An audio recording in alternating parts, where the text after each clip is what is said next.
The next item that I'm working on here is going to be this fuel tank. So what I plan on doing is I'll have a grommet. I'll have it notched so I can slide the grommet in and hold the wires to keep them from chafing to go underneath the cover. So what I'm going to do, I'm going to put a piece of tape on here and lay my wiring the way I'm going to want it, and then mark it so that I can get that. Just to try to make this a little bit neater. So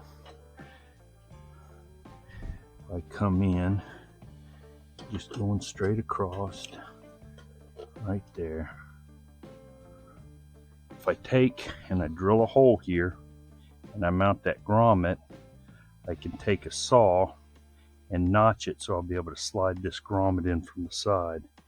It'll be snug, but I can get it to fit up in there and run my wires through it.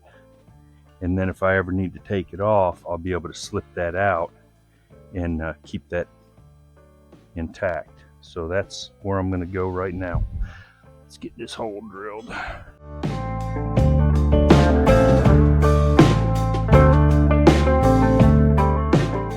Okay, so I have the hole drilled, as you can see here, and I cut the end off of it, and I'm going to use some files and clean it up so that I can slip that grommet in there with the wiring in it. So that's what I was shooting for, is right there. So I can build the wiring harness. This setup is not going to be using the sending unit with the pump. I've got this plug, goes on the fuel pump. It'll come on here and clip in just like that. And then I will have the two wires coming off of this connecting up with the two wires for this. And then I have this connector that it'll connect into. This will go over to the chassis. This one will be connected up with these. And then I'll also have the fuel pump ones on there. And this will be mounted to the chassis.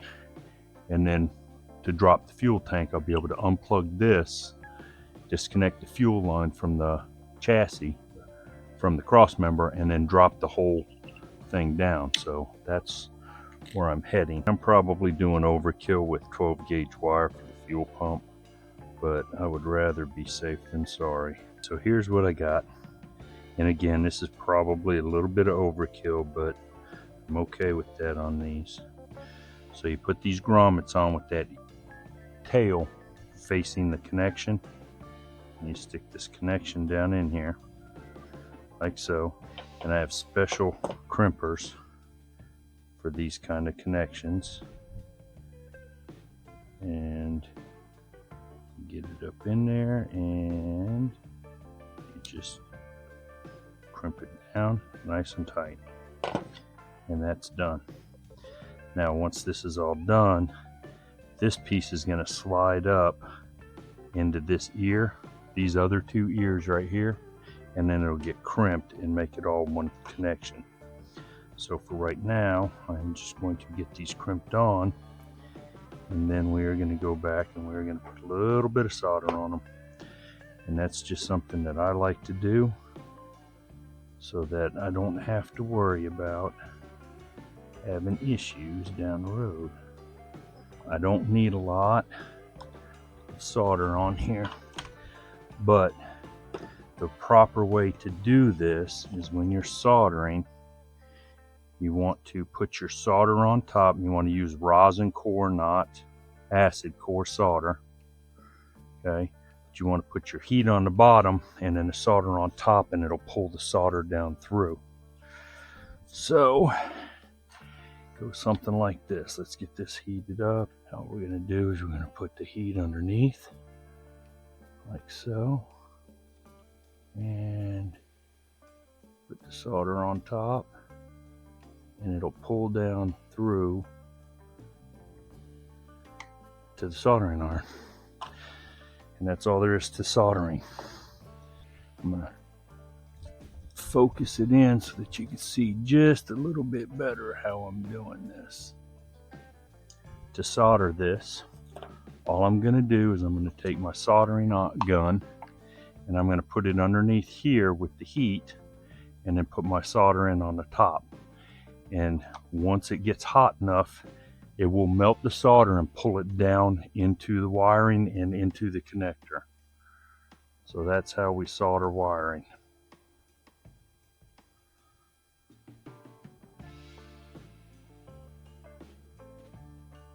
And here we go. The solder is flowing and we have a good connection. And that's all there is to it. So that one's done. So here's my plug for the fuel tank, ready to go. Got my 2 wires going into it, number 1 and number 2. So now all I got to do is set it up in the fuel tank. I've got enough wire here to make my connection, but I can't do anything until I get the fuel tank installed in the truck. Well, I was going to put the tank in yesterday and I didn't, because these I thought were stainless steel and they were not. Not sure, I guess they're just regular steel, but they were starting to rust up. So I sandblasted them and put a couple coats of paint on them. So that's done. So now let's get back to doing this fuel tank.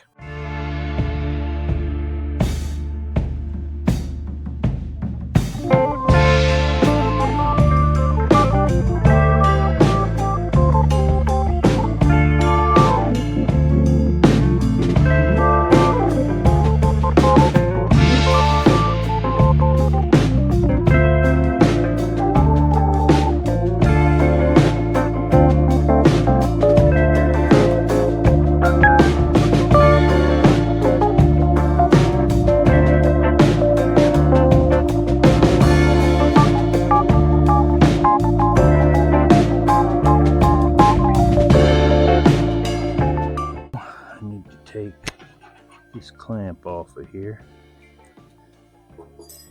and then get my fuel line.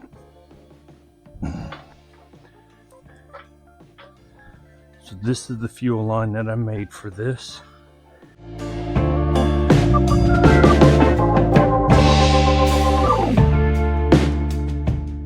Now all I gotta do is figure out my wire routing. My intentions is for this plug to get zip tied right here.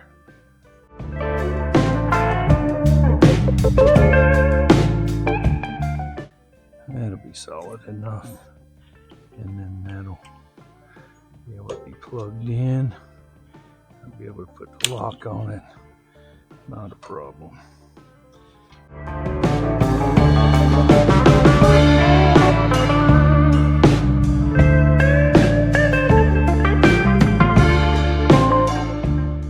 So I've got this all figured out the way I want to route it. So this plug goes right here. I'm going to be clipping these wires off.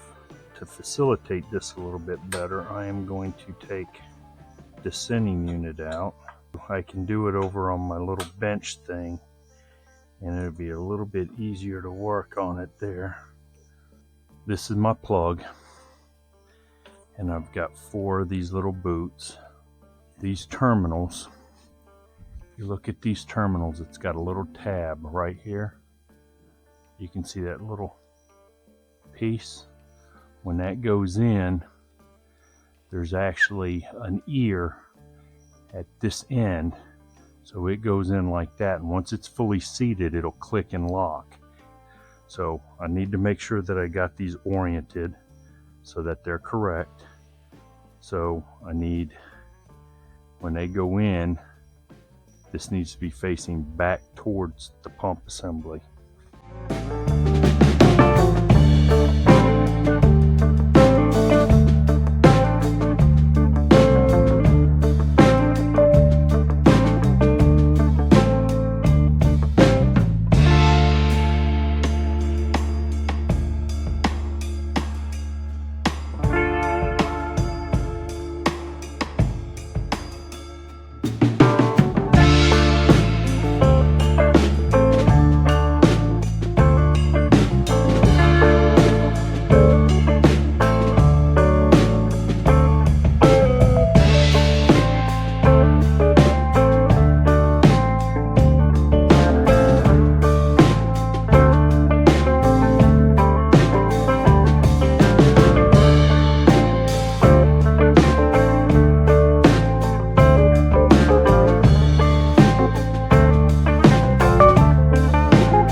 all assembled.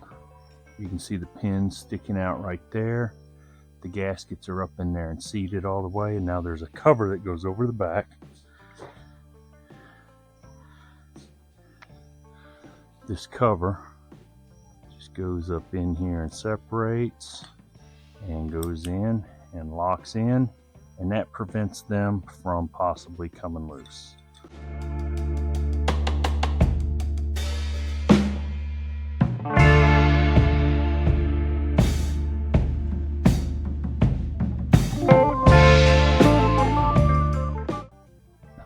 And here you have it. Shrunk there, taped here where the sending unit wires come out, and taped on the end where it goes into the pump. So this is the kind of stuff that I will do throughout the truck. So let's get it put back in and go from there.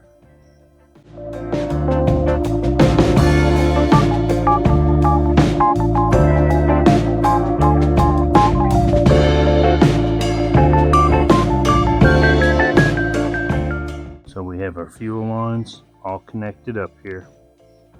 Runs down to this clamp and then into the tank, and that's all locked down. So the wiring, I've got the pump wiring right here. I just put this piece of wire in here. This is just a dummy wire just to connect, to keep moisture out of that connector. And then it comes around, sending unit wires. There's going to be a cover. The cover goes on and that grommet goes through, and then it comes up into this connector. So this is a little floppy, but once the wiring runs to run in there, it'll lock it down a lot further. But for now, that's where we're at. So let me get this cover on it, and then we're done with the fuel tank. To drop the fuel tank, I'll have to disconnect the filler hose, the vent hose for the filler, the electrical connection, take this clamp off, disconnect this fuel line here, and take out the 6 bolts that hold the tank in, and I'll be able to put this tank on the ground without having to try to finagle getting up underneath the bed and stuff. The biggest problem that I will probably have is going to be with the filler neck, but whenever I configure that, I can probably fix it to where I've got a hose out, fitting out here that I'll be able to disconnect and leave this one intact, and then just work it as I'm installing the fuel tank. So that's that. We are getting close to the C10 nats and putting this on display for everybody to see. I can't wait. I'm ready to let people see what I've done here. So that's where we're at. Stay tuned. Come see me at the C10 nats, and you'll be able to look at this thing up close and personal, and let me know what you think.